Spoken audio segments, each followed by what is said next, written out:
Ya, baik. Bismillahirrahmanirrahim. Wa idza hayyatum bi tahiyatin fahyu bi ahsana minha aw radduha.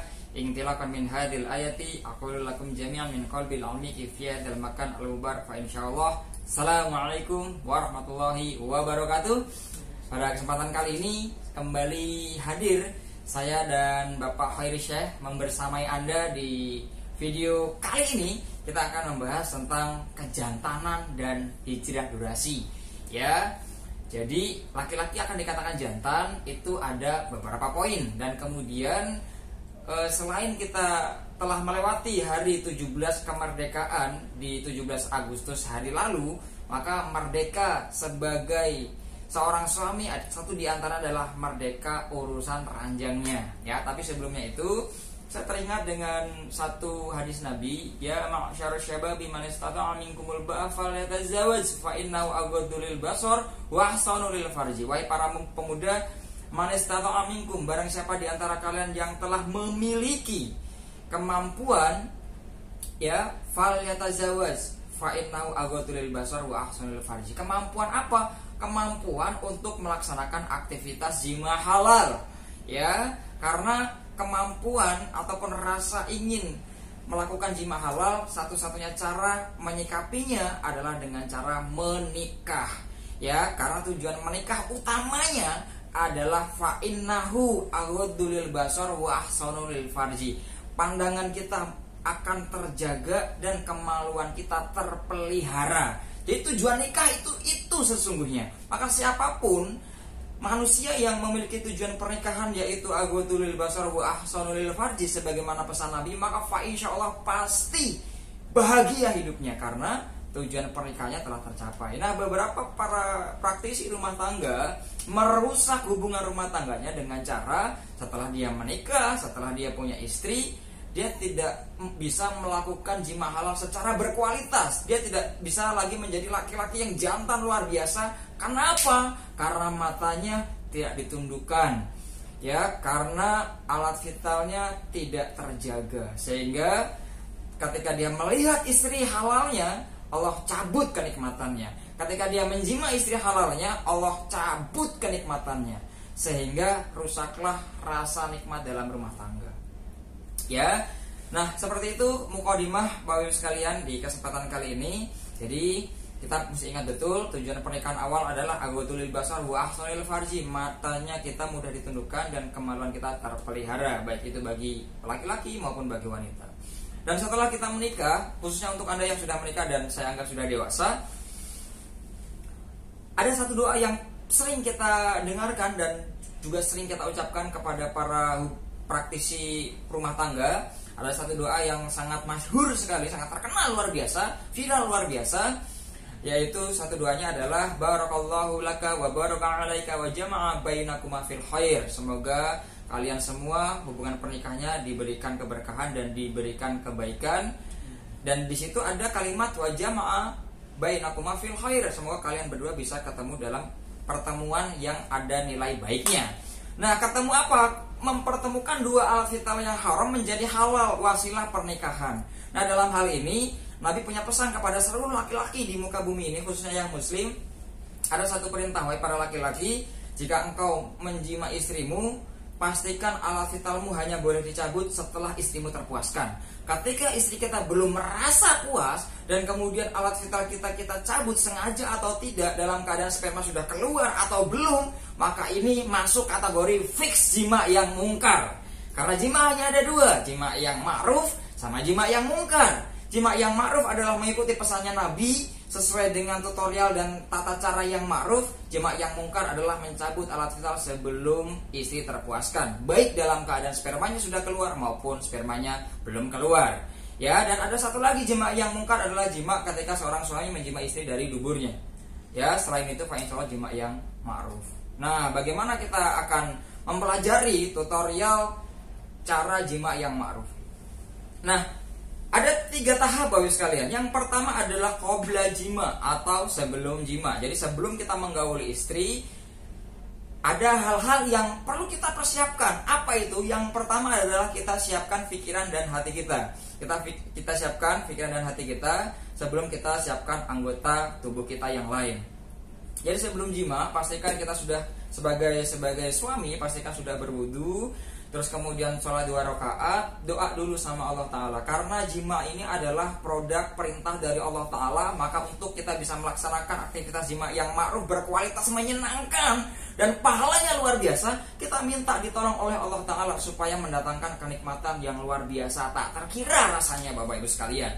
Ya, jadi kita berwudu dan kemudian kita doa dan sholat dan doa kepada Allah Ta'ala. Ya Allah, berikanlah hamba sebagai seorang suami hati yang luas supaya hati ini mudah memaafkan seluruh kesalahan istri yang telah hamba nikahi, kesalahan yang lalu, kesalahan yang kini, dan kesalahan yang akan datang.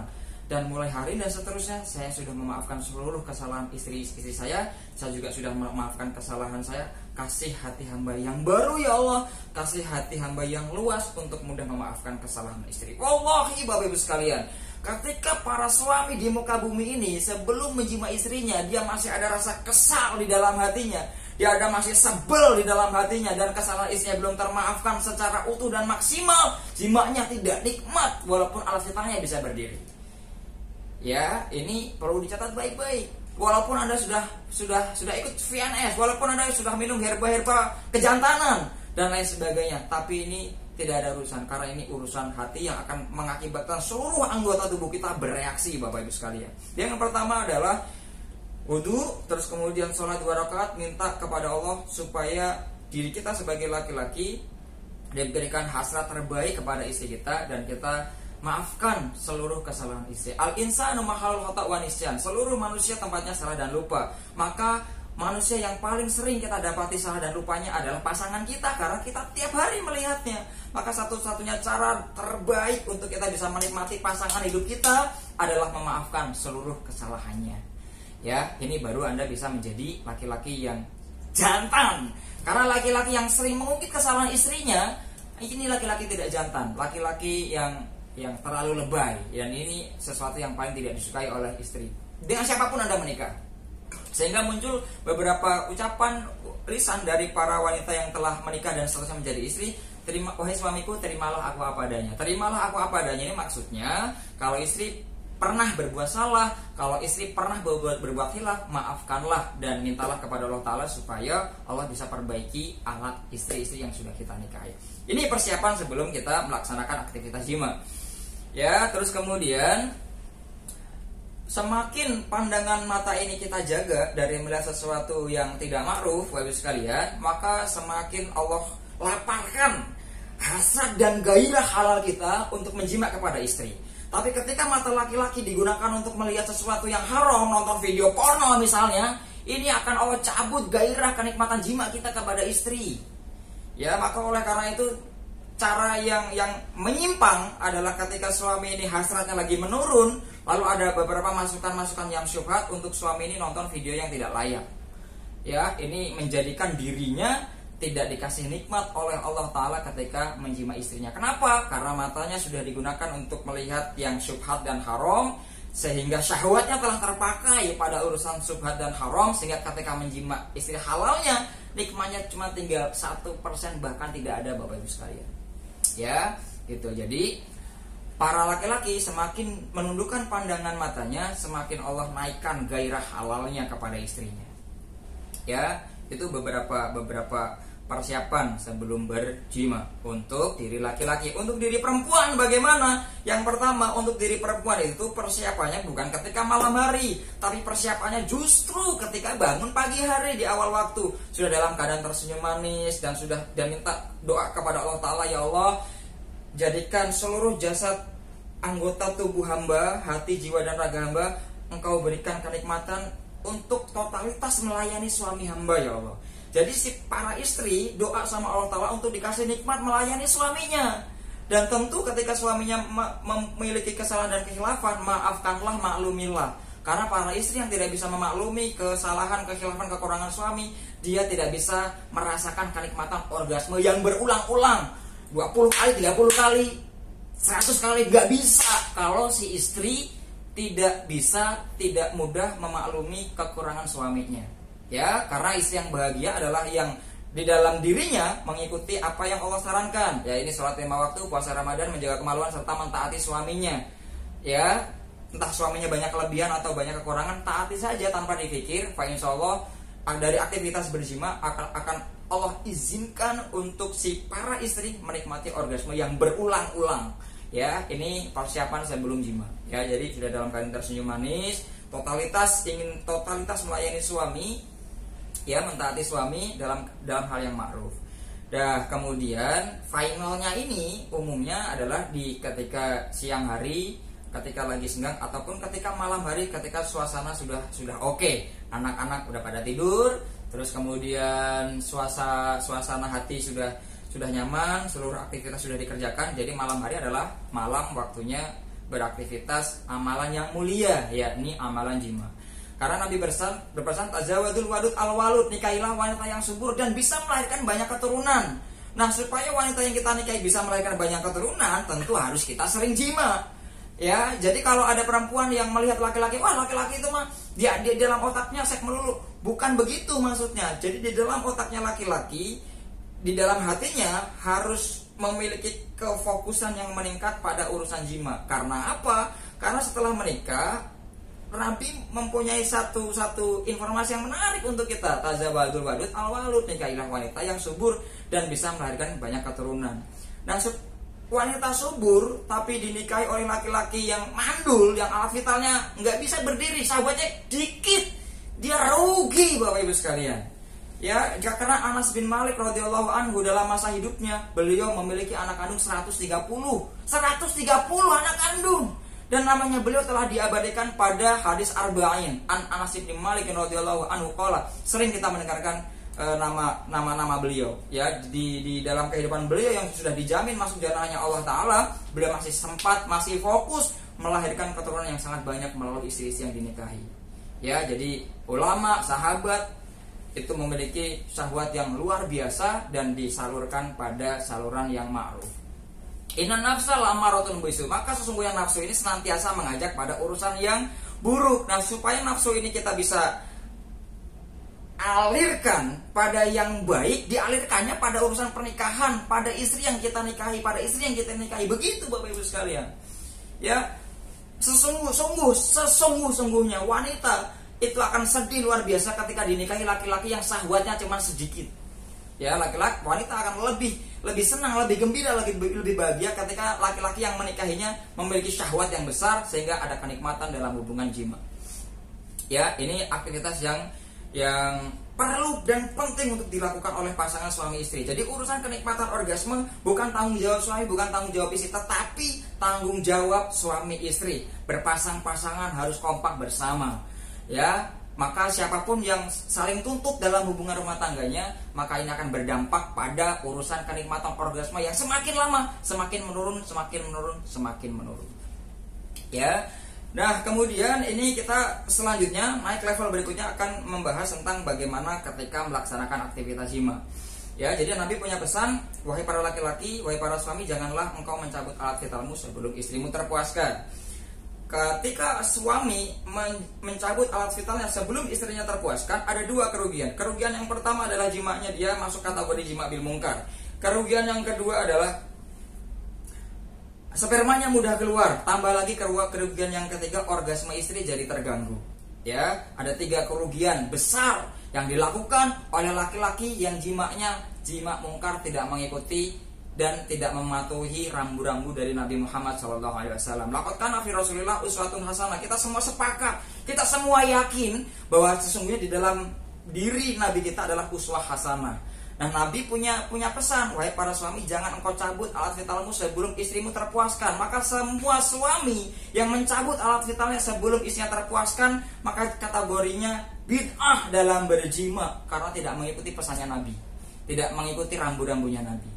Ya, nah maka ketika sedang berjima, pertama rambu-rambunya jangan cabut alat vital sebelum istri terpuaskan. Nah, sperma udah keluar ataupun belum. Yang kedua, tidak boleh menjima di duburnya. Ya, nah, lalu muncul pertanyaan, kos bagaimana ketika sperma udah kadung keluar? Kan otomatis alat vitalnya jadi mengecil. Setelah mengecil otomatis keluar sendiri. Lah, itulah hal yang perlu dipelajari oleh seluruh suami supaya bisa mempertahankan, bisa memiliki kuasa, bisa merdeka untuk dirinya sendiri dalam hal mempertahankan sperma supaya tidak mudah keluar, minimal dalam durasi 15 menit. Ya, karena kalau kurang dari 15 menit itu orgasme istri kurang maksimal, Bapak Ibu sekalian. Ya, jadi minimal Anda bisa mempertahankan sperma Anda untuk tidak keluar dalam durasi waktu 15 menit. Ya, untuk Anda bisa membuat istri Anda bahagia dalam waktu yang panjang. Ya, itu dia.